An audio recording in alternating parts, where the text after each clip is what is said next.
Miss Tina Knowles Lawson.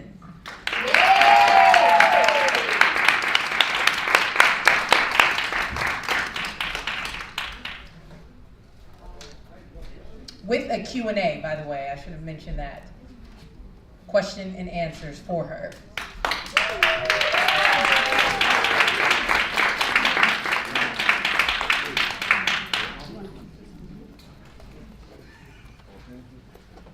Okay, where am I going? Here? Yes. Yeah?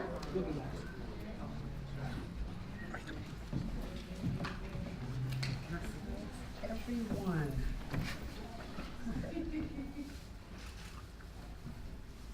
Okay, who's gonna ask me the questions? Yeah,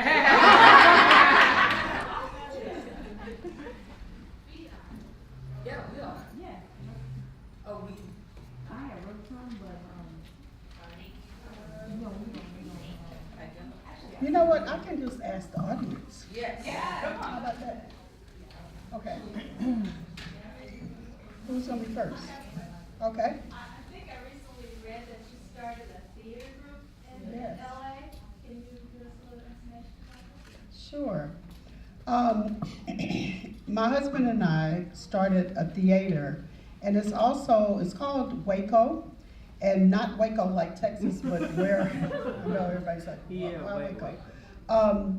Where art can occur. That's what it stands for. And he has an acting school, which we conduct that out of that place, but also it's a theater, and it's also a place that we have mentoring groups. I don't know if you've heard of Tina's Angels, but it's a group of girls, inner city girls that I mentor, and it's a great program where we take the girls and expose them to everything, from the ballet to Alvin Ailey. When I was 14 years old, I grew up really poor. And when I was 14 years old, so my parents really couldn't take me a lot of places or expose me to anything that wasn't free. And at 14, my brother's girlfriend came into my life, and she drove up in this little red convertible Miata, and she had a fly asymmetrical haircut, and I was like, wow, I had never seen anybody like that before. And she took me to see Alvin Ailey. Has anyone in here ever seen the dance troupe? Yeah. It changed my life. I saw, African Americans on stage, and they were so amazing. The costumes were great, and I always wanted to go into fashion or hairstyling and that type of thing. I also saw very successful African Americans driving really great cars, and and I really hadn't seen that before, so it just kind of made me want more and to open my world up to a bigger world. And she took me to really nice restaurants. I didn't know which fork to use, but so I watched people. But as I got older, I just always had this dream to mentor to young girls and to expose them to any and everything that they wouldn't otherwise ever get to see, because it makes you want more. It makes you want to have a bigger and better life than your little neighborhood. And so that's what we're doing. And he mentors the boys, and they're called the Richest Warriors. And it's 12 and 13-year-olds. Is anybody familiar with KIPP Academy? Okay, well, that is the school that we've adopted, and we get the kids from there. So that out of that theater, we also have a gallery in the front where we mentor young artists, painters, and sculptors, and we display their art, and we try to help them sell the pieces and get an entree into the art world. So that a lot of things come out of that theater. And where is it? It is on Lancashire Boulevard in NoHo. You should stop by at any time. It's an amazing little place. Any other questions? I have one. Okay. Being an experienced married woman, we have the questions. Oh, you Being found an it. experienced woman of 33 years, how difficult was it for you? Being a married woman for 33 years, is that what you're saying? Being an Okay. experienced married woman of 33 years, how difficult was it for you to trust and share love with someone else again? So you mean after the divorce? Yes. Yeah. I was married for 33 years, and when I decided that I needed to end my marriage, it was a very difficult time for me, to say the least. Even though I knew that I wanted to get out of the marriage, it's still devastating to have to start all over. Lots of prayer. And also just making, I had to really find myself after I went through a divorce, because I went through kind of like a depression and doubting myself and low self-esteem, even though I was running a company and I was traveling around the country with doing all the costumes for Beyonce's tours, and I was doing all the successful stuff, but inside I just felt really like disconnected and just questioning everything about myself and a lack of confidence. So the first thing I did was quit all my jobs. I had about 5 jobs. And I quit and I said, I need to take some time to get to know myself again. And one of the first things that I did, I was in therapy, and one of the first things I did was made a list of all the great accomplishments that I had from childhood. Whether it's a track meet in elementary school or a play in junior high school, or everything that I could remember that was positive that I had done in my life. And it added up to a lot of really good stuff. I also made a column about all of the things that I didn't like about my life and that I didn't like about myself, and that I hadn't done in a long time, things that I wanted to do. And so here I was working probably 60, 70 hours a week, and now all of a sudden I don't have a job and I don't have to be anywhere, and I'm spending my time laying around being depressed. So I decided that I would get up and do all those things that I love doing, and I love museums, I love art, I'm an art collector. I had art books stacked up this high, but I never had time to read them. I started reading them and reading my favorite artists' stories. I started going to visit my friends who I hadn't seen in a long time because I didn't have time for my friends. And but the biggest thing I think that helped me to move on was when I read the list of all the good things about myself. I was like, dog, if I met her, I would want to be her friend. And if I met her, I might want to date her too. You're not so bad, because I'm thinking, I'm 59 years old, like, where am I going to meet guys or whatever? And not that that was my main focus, but that's something you think about. But I can tell you that I wrote down all the things that I wanted in my life, and I started being very positive and getting up every day and doing positive things. I got rid of a lot of people in my life that were haters, and that was really hard because some of them were my family. Not my immediate family, but and I was talking with a young lady earlier today about the fact that, when people are your family, you feel like you gotta deal with them. Even if they always calling you, asking you for money, or, and that's the only time they call you, or they're hating on you, or they're negative or whatever, you feel like because it's your family, you have to keep them in your life. But for the first time, I was like, I don't wanna deal with them. I'll deal with them from afar.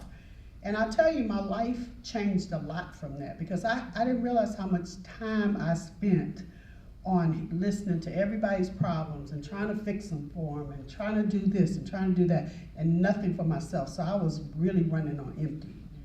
And I didn't even know what I liked. I had to sit down and write down what do you like? Do you like anything? So that's something that's really important. And I tell people all the time that if they go through a divorce, if you have anything in your life where you kind of set back, you have a setback and you're like down and you feel bad, whatever it is, the loss of a job. My friend lost her job. She had the same reaction I did when I got a divorce, this sense of loss. But let me tell you, we together worked through this thing, and we prayed and we postulated, which was just I envisioned myself, doing the things I like to do, which I wanted to open this place where art could occur and I could help young people. I envisioned myself having an organization. I envisioned me having a new fine man. Yes, I did. And somebody who would like to dance, who liked art, who really shared my interest. And little did I know that it would be somebody who I've known for 35 years. You know, his sister was my best friend. And so, I mean, he just by chance, my friend came to stay with me. A year later, about a year and a half later, my ex-husband was getting married. Now, I definitely didn't want him back, but I was still sad. You know, you feel sad. And I was like, so my friend came from Oakland, and she stayed with me the weekend. I was on tour with Beyonce, and she was like, Tina, you are not gonna stay in this hotel room. We're gonna get out and go meet some men, which is funny. We're gonna go out dancing. And I was like, where are we gonna meet some men at our age? I mean, you know, we can't go to the club. And so anyway, she said, oh, I'm gonna call Richard. So she called Richard, and Richard had he had a school, so he was having a class, and we went by. Make a long story short, we connected, but not, you know, just as friends. And we wound up with a relationship.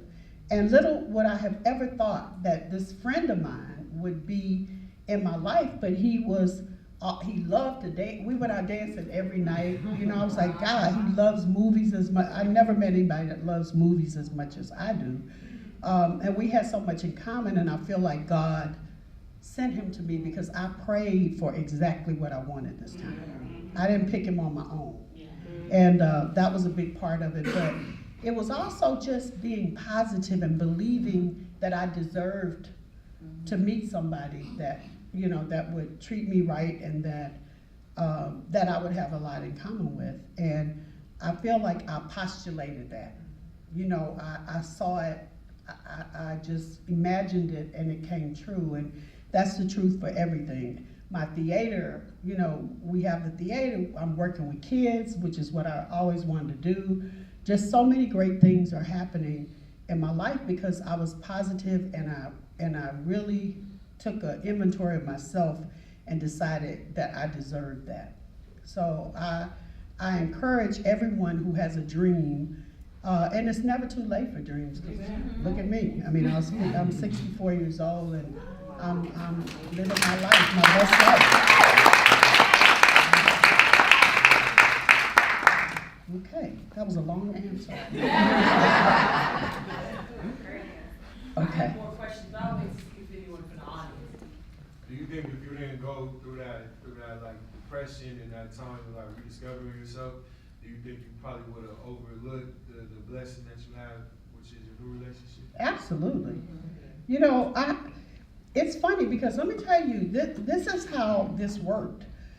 My ex-husband was getting married Sunday, and this was Thursday before Sunday, right?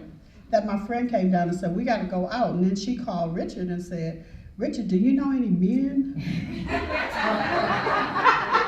It was true. And he said, well, what you want? Like, you want a hug? You want a, because I just happen to have a list in my back pocket, like, you know, so she was like, when we went to dinner, she was like, Richard, you know, don't you know any men? And I was so embarrassed. I kept saying, kicking her, saying, stop it, you're making me seem really desperate. I didn't ask you to do this.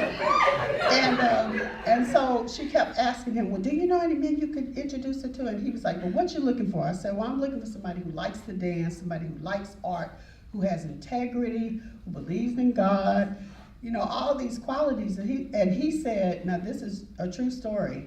He says, well, what about me? And my friend and I both said, hell no.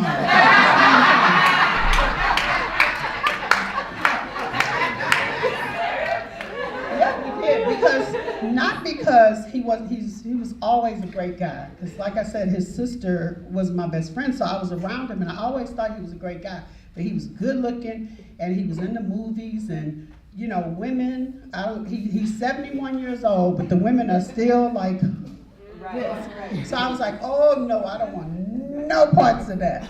But we just started as friends, and it developed into what it developed into. But if I had not done all that soul searching, because I feel like, what's the odds of this happening on Sunday, and on Thursday, I reconnected with him.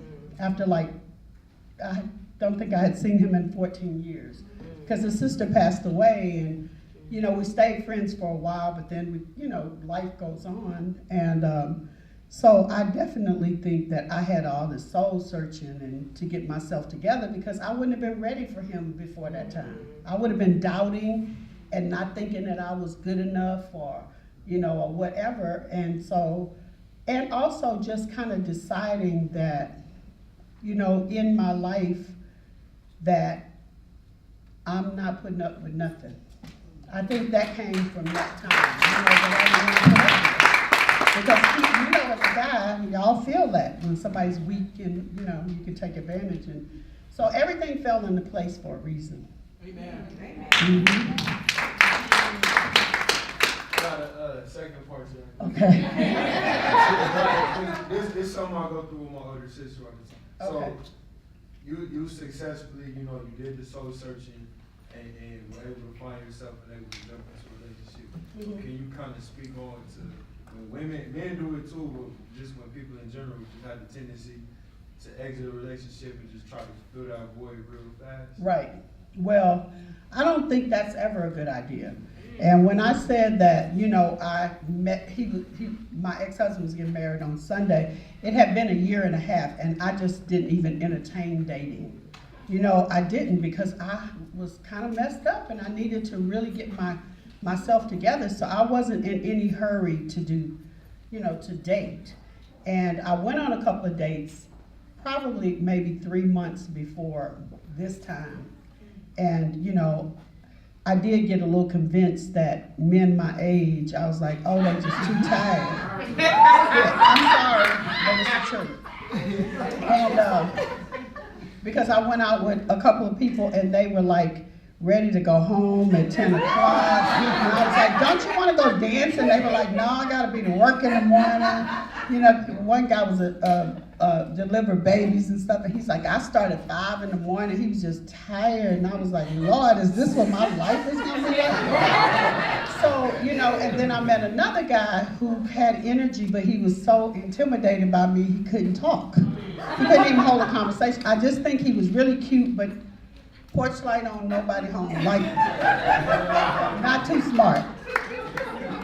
Like a dumb blonde. After I did that, I was like, I think I'm gonna be by myself. So when I met Richard, it was really great, because he's 7 years older than me, but this is his student, Courtney, and he works out every morning, and he's energetic, and so there are people that are older that are not tired.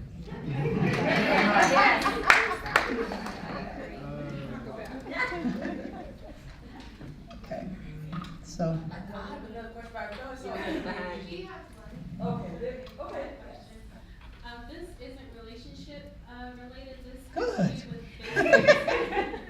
Because I'm young, and right now my most important thing is my future, and I feel like the only way to have a successful future financially is to really just work on building my own business. So Right. my question to you is, what do you feel is the most important steps for building a business, especially young? Because I don't want to wait until I'm older. I really want to work on it now. Well, that's the best time.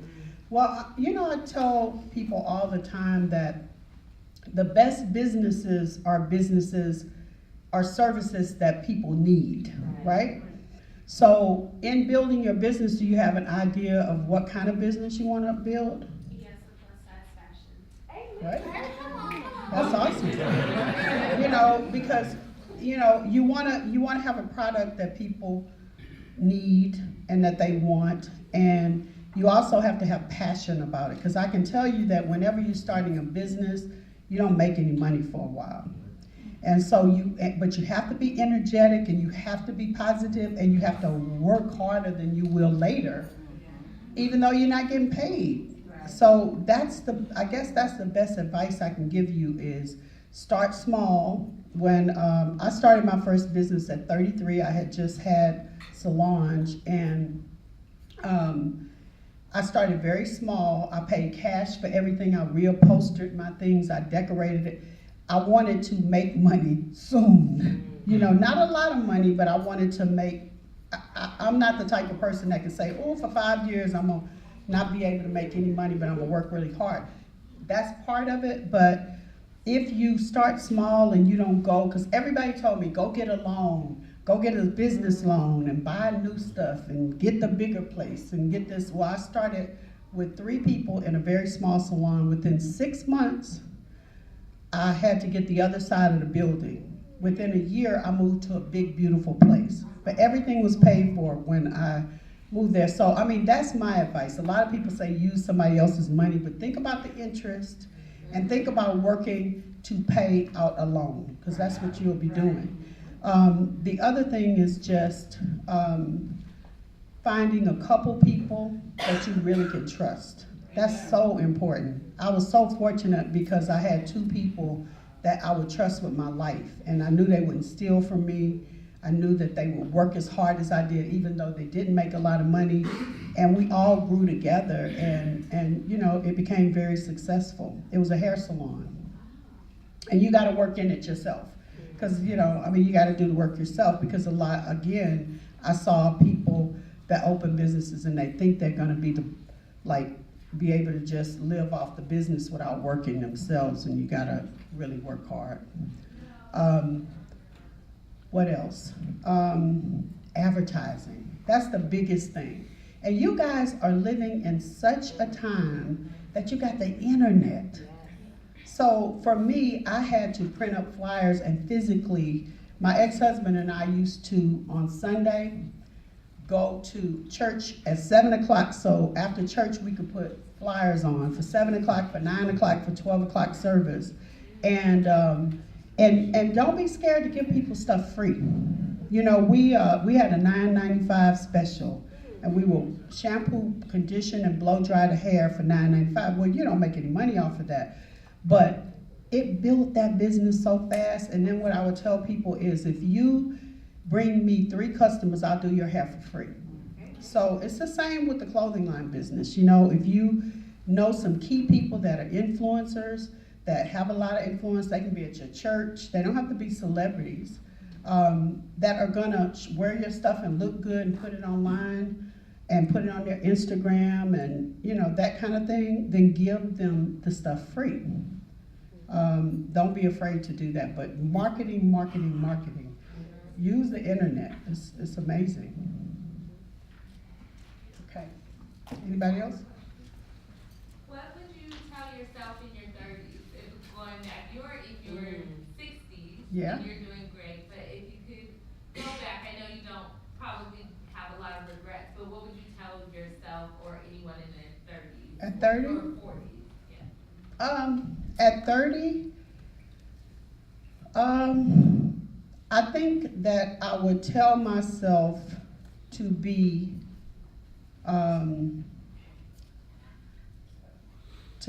less tolerant of bull. I really do. Because when I was young, I was very tolerable, and I like I said, I'm codependent, so I was taking care of everybody and putting them first before me. And if I had it to do all over again, you know, and if I could see what I see now at 30, I would not, I just wouldn't have much tolerance for the bull, because I had a lot of tolerance. And also just get rid of some of those people earlier than I did. But other than that, you know, I loved my 30s. They were good. For no matter what age you are, when you're working in an industry or with a company and you want to move up, but there's so much politics the bigger your career gets. How do you balance showing gratitude and then also working and being vocal about what you want? Without, you know, that's a struggle I hear a lot of. It is. Especially, I That's don't the think worst. it's anything new. I know millennials, we always think our struggles are new, but they're really not. But I do hear a lot of millennials complain about that, like, well, I want more money, but then I don't want them to think I'm not grateful, and then Right. they get rid of me when I'm a dime a dozen. And then you have people on the other end like, no, come through the door asking for this because you are worth it. How do you find that balance? I think what you do, because, you know, I've run a couple of companies, and the people that I respect are the people that come in looking for mentors. The best thing you can do is get your boss to be your mentor, because they're invested in you being successful. And be humble, be hungry, be the last one to leave, because you might not think they're noticing, but they're noticing that. And be polite, and don't ask for too much, because I've had young people to come in, I've had designers to come in when I had my clothing company, and they think they are hot. And I mean, really, and they come in and they're like, trying to be a diva. I'm so done with them so quick that I don't fire them, but they don't talk about politics. That's the worst thing to do, because who are you if you're a young person? You might be the most talented person in the world, but it's not just talent, because there's a zillion talented people out there. How humble are you? How grateful are you? How much are you willing to work? I had one young lady that came to work for me, and she was just a go-getter. She was marketing. She was amazing. But at 6:01, homegirl was out the door.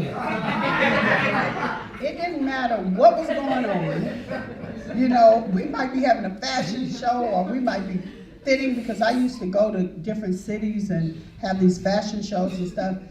She would be like, my husband is home and I got to go home. Well, okay, I get it. But then that is your priority, so bye. I mean, I didn't fire her, but I didn't give her nothing extra. She didn't impress me. She impressed me with her skills, but she was her own worst enemy, because when you're young, that's the time to work the late hours. That's the time to put that in. You should, I know you got a husband, but you also have to put some grind in here too. So that's the worst thing to do. But I think if you go into where you're working and you find someone who is friendly enough to not be a hater and think you're gonna take their job, and have them to mentor you, trust me, you'll get a lot further. But you have to be a real go-getter, and you have to be there, and if you gotta go get coffee or do whatever, don't ever think anything is too good for you to do. That's really important. I mean, I remember I had partners, and they had a very successful clothing line, and it was a father and son, and it was me and Beyonce, a mother and daughter. And the guy came over there and he was like, I don't believe you on the floor unpacking boxes. And I'm like, why? I will sweep the floor, I'll do whatever I got to do to get it done. And I was the president of the company, but that do as I say and not as I do, it gets you no respect. So, if I could do that, I feel like everybody should be willing to do that. So, okay. So with Tina's Angels mentoring company, what is the greatest challenge that you had to overcome with dealing with people, and how did you combat that challenge? Getting the kids, believe it or not. I had this dream, and I was like, I'm gonna go to the schools, and the schools are gonna give me the kids, and they're gonna be so happy for their kids to get these opportunities. And I went to a school called Darcy. I don't know if y'all know that school. Yeah, I went over there because they had a lot of foster kids, and I really wanted to help kids, because a lot of times they don't have anybody in their lives to be a mentor. And so I went over there, and I just really could not get the cooperation from them. I kept saying, well, I'll give you flyers, and because I wanted them to call all the girls in an assembly, and I could try to get the girls from there. So I went through that, and then I finally got them after going over there 5 times. And I finally just made my own flyers and snuck them to the teachers, and they got them out. And the girls came in, and they were high school girls. Woo. And a lot of them, I asked them, what do you want to do? What do you want to be? And they're like, I don't know, nothing. They were just didn't have any hope. And that's the kind of girls I thought I wanted, because I didn't want the achievers, because I feel like the achievers have somebody already in their life that's pushing them, and or either they're just a self-starter and they're good, they're gonna be successful. But the girls that fall through the cracks are usually the girls who don't have the highest grades, and they're not the overachievers, but they need help. You know, I wasn't a high, my grades were like a C, and I was happy with that, you know, I mean, but, you know, it's like those girls kind of fall through the cracks. So anyway, I talking about postulating and just, you know, claiming something, I looked online and I saw that Alvin Ailey was coming to town. So I bought 25 tickets to Alvin Ailey and didn't have girls. Because I bought them like, you know, you have to buy them like 3 months ahead of time. And I was like, Lord, I got to find the girls and the chaperones and the mentors. Because the other part of this is that I have people that are actors, singers, doctors from all walks of life mentoring the girls. So if they need something and I can't provide the advice on what they need, I have somebody that is there. And it gets them excited because the celebrities get them excited because that makes them want to come. But anyway, probably the biggest challenge was getting once I finally got KIPP Academy, and they were excited about it. This teacher is amazing, and she wanted her kids to do well.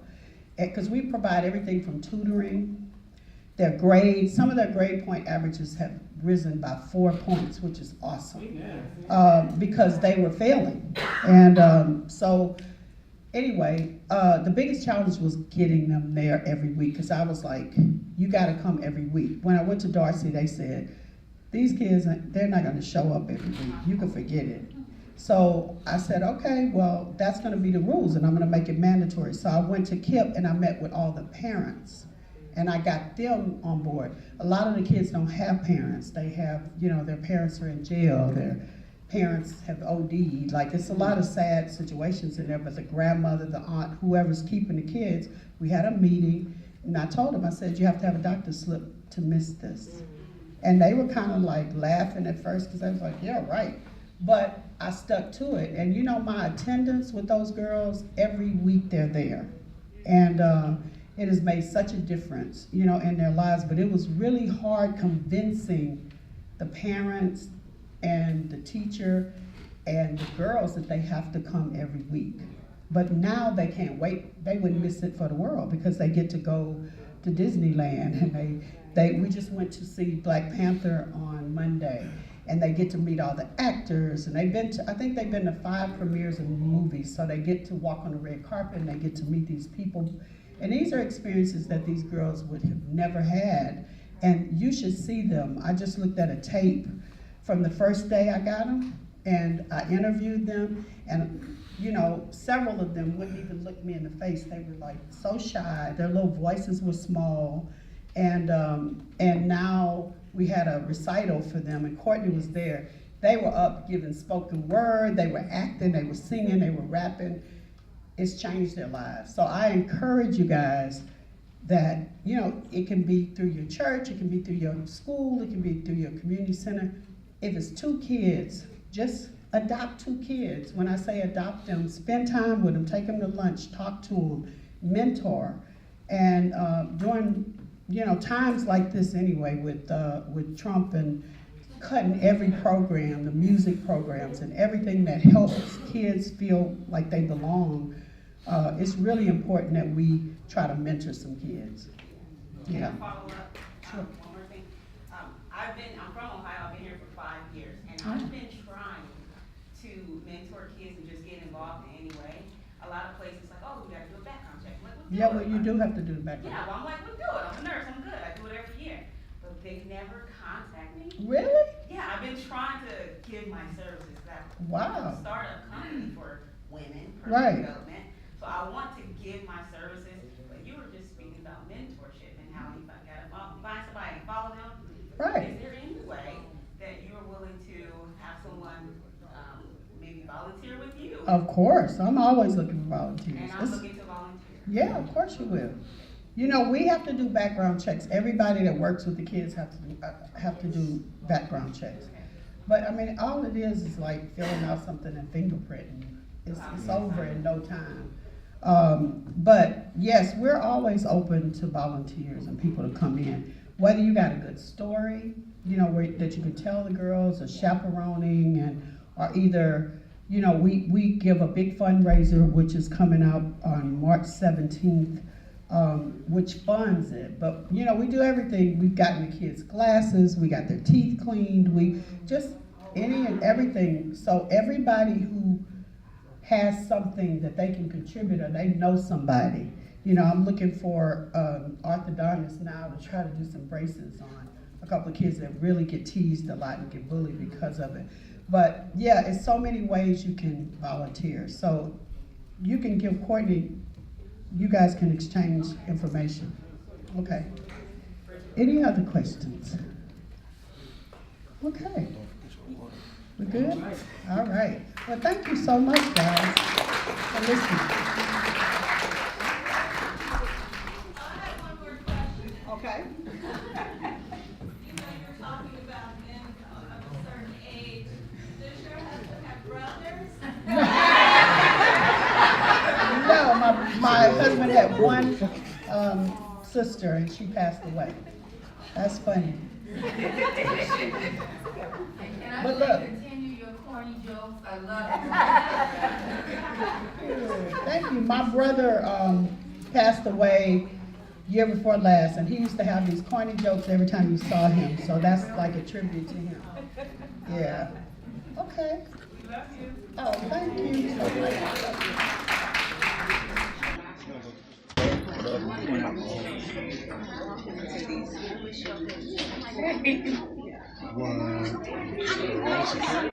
In the banner. Perfect. I'm about to shut it. Oh, okay. About to shut this. Come in, Clark. You out there? Yeah, I'm coming over. I'm with you there. That's not Like that, 1, 2. I gotta learn the angle. This is the main parking lot, right? It's the main. This the front right over here where they're. Oh, okay. Yeah, come over here, Sway. All right, you guys. All right, take care. Drive safe. Okay, drive safe. Thank you. Bye, Courtney. Thank you.